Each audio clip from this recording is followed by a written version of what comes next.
Hello and welcome back to the channel. Today you join me at HB Autos in Glasgow to go over this BMW 4 Series Coupe M Sport. It's the 420i, so stay tuned for this video.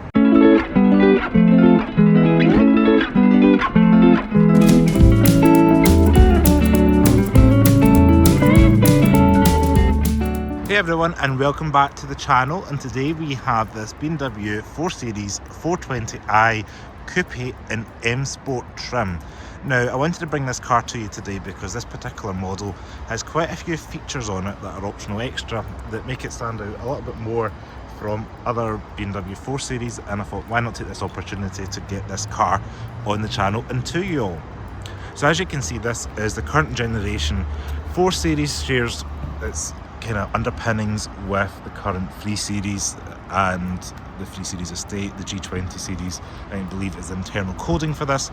This does have the beaver grille up front. It was controversial at first, but I think we've all just got used to it. But you'll notice on this particular model we do have the adaptive cruise control guidance system down there built into the grille. And a BMW thing that I remember seeing back in the day on the F10 5 Series was the grilles that open and close behind it. Obviously right now we are closed, and even up front here we can see the little camera. Overall I think the car is quite handsome, aesthetically pleasing. What do you all think about the car?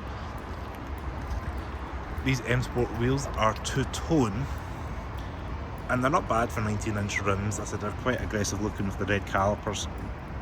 I do like the design of them. Yeah, not too much to say about the wheels. Parking sensor on the side there. And the character lines on this 4 Series are handsome, and I would say they're not like aggressive or anything like overly fussy. It's just a nice clean cut vehicle. And again, you can see this little camera here on the side mirror for the 360 camera. Now move over to the back of the car. I do like the rear lights on the 4 Series. And this particular model does have a power tailgate, so we push that button there and the tailgate opens up. As we can see inside, this boot goes fairly far back, as it isn't coupled with the 3 Series, so we do have little pull tabs here to fold the seats down, and it does go fairly far back. This particular one is lined with the rubber BMW lining, so it just protects your carpet from getting dirty. Ideal for chucking things in there, maybe from dump runs or whatever it could be. Nice squared off shape, not too much to say. A boot's a boot. Go ahead and close the boot up. What I do like about this car as well is they're not in all BMWs, but look, the BMW badge incorporates the rear camera. I think that's really clever, instead of it being hanging out, I don't know, somewhere third party down here. Now it does have twin exhaust pipes, which as we can see down here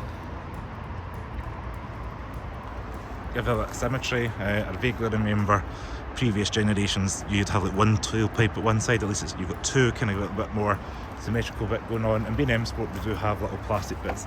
These are not functional, but little plastic grills on this side. Now we're going to go ahead and jump inside the car.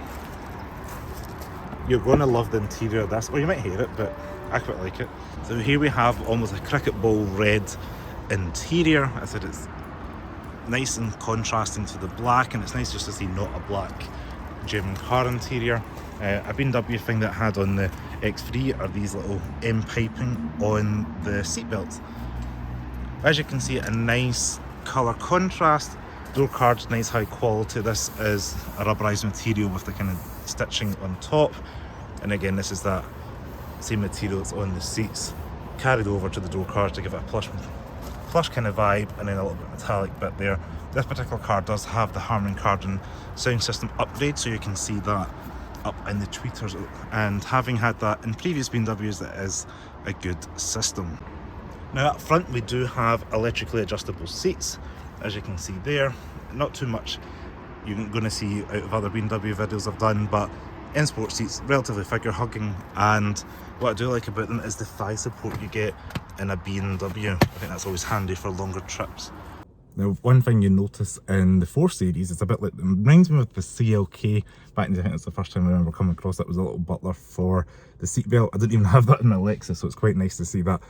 Kindly prompts the seatbelt for you, saves you leaning all the way back to get yourself buckled, and this is a really terrible angle for today's video, but unfortunately I've put some overlays so you're not going to have to see my face too much at this weird angle.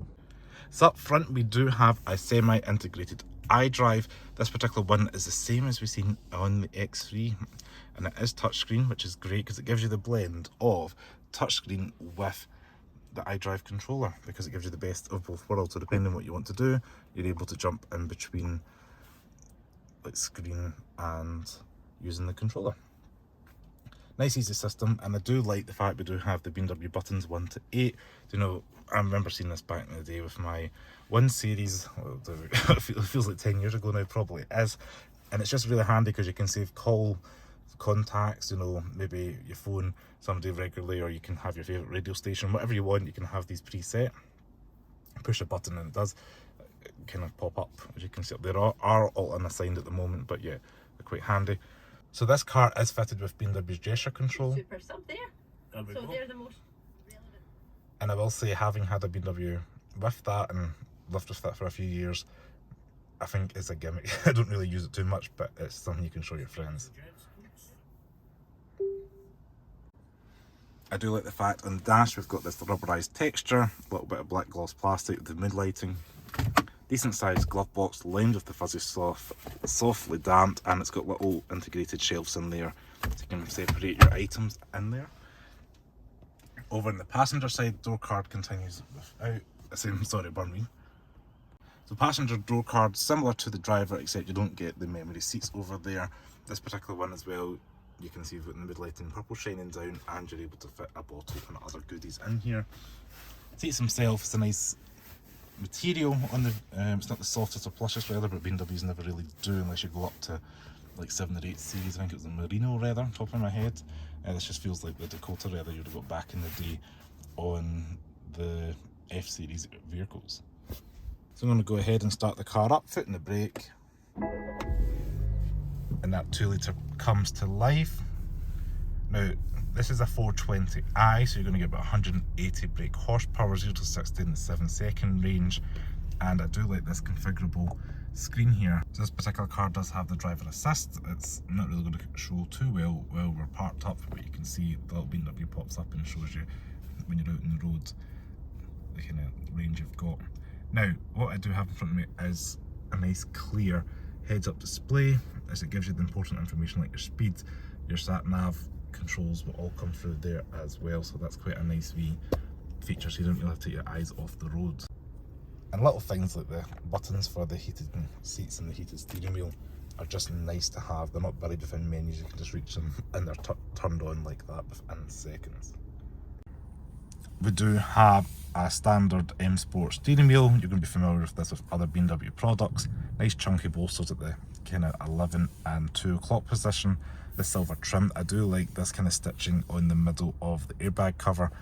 It does make it look more premium. As I mentioned, you do have the heated steering wheel button there. Flappy paddles behind, but realistically 420i, you're just going to go ahead and leave it in drive. And down here, as you said, I've touched on before, iDrive controller, buttons here for your camera and your parking. Push them up, camera pops up, traction control off, engine start stop off, obviously turning the whole car on and off. And these are your driving modes. So back in the day you used to get a little toggle switch. Now it's flat buttons to put it into sport, normal or eco mode, depending on what you want to do. You can have it in adaptive as well, but probably realistically you're going to have it in comfort and normal. Auto hold and your parking brake. Now up front, not all 4 Series had this due to the chip shortage, but we do have a wireless charging pad here, USB charger, 12-volt power outlet, as well as dual cup holders. And this one has a little nice tray in black that covers across. Under the centre armrest, we do have a little bit of storage in here. It's nice and rubberized, so if anything spills you can wipe it. It's got a little light in there, so at night time you're going to find it, and it does have a USB-C charger inside there, so that's nice to see as well for 2020. And for everybody looking for the in-depth experience, on the right hand side here is where your light controls are. Typically them on auto, but you can put your SID lights on, full beam, turn them off if you wish, door locks, lock and unlock, and then we also have your window switches and your mirror that you can easily control, as well as your 2 memory seats. The one cool feature on the door lock is the fact it's got a analog mechanism that goes up and down. More and more these days you're seeing little lights, or like even just removing that altogether and just giving a light on the dash, if not on the door. Now we're seeing in this BMW a mechanical kind of lock. You can hear that clicking up and down. So overall cabin quality in the 4 Series is what you'd expect of a German brand such as BMW. Very well built, solid feeling. You know, there's not really any rattling plastics, and that's what BMW do well. I always feel like their cars are quite solid and well built, and that's one thing you get with the 4 Series. You don't feel like you're cheapening out on this. Mind you, this is an expensive vehicle. New, the 4 Series these days is going to be north of about £50,000 for a decent spec one. And if you're looking at a BMW 4 Series, you can get a range of petrol, diesel, rear-wheel drive, 4-wheel drive, and if you want the i4, that is the 4 Series kind of Gran Coupe. That doesn't come as a standard coupe like this at the moment, but there's a variety for you, and you can step up to the BMW M4 if you want that ultimate performance of the M4 competition. There's an M4 or an M3 or basically a 3 Series, 4 Series for everybody at each stage. If you want a state, they've got you covered really. So you may as well check out if you're into the brand and you like the kind of driving dynamics, quality interior, technology. That's what you're going to get with this brand and this class of car. Now this does rival cars such as the Audi A4 and A5, Mercedes-Benz C-Class, now that new CLE, I think it's called now, the one that's in between the C-Class and E-Class combined for the coupe. That's just came out. There's not really too many other vehicles that compete with this. The Jaguar XE is pretty much non-existent. We've got the Volvo S60, and then there's not really anything else. I think there's a Genesis G70, sorry, that has an estate and a saloon as well. But yes, if you're looking for a quality feeling product, good driving dynamics, rear wheel drive in this particular instance, may as well check out the 4 Series.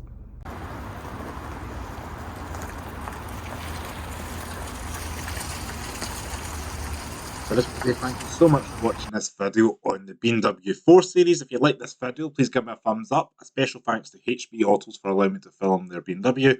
As always, stay safe, make sure to subscribe and comment below any questions. Thanks for watching. Ciao.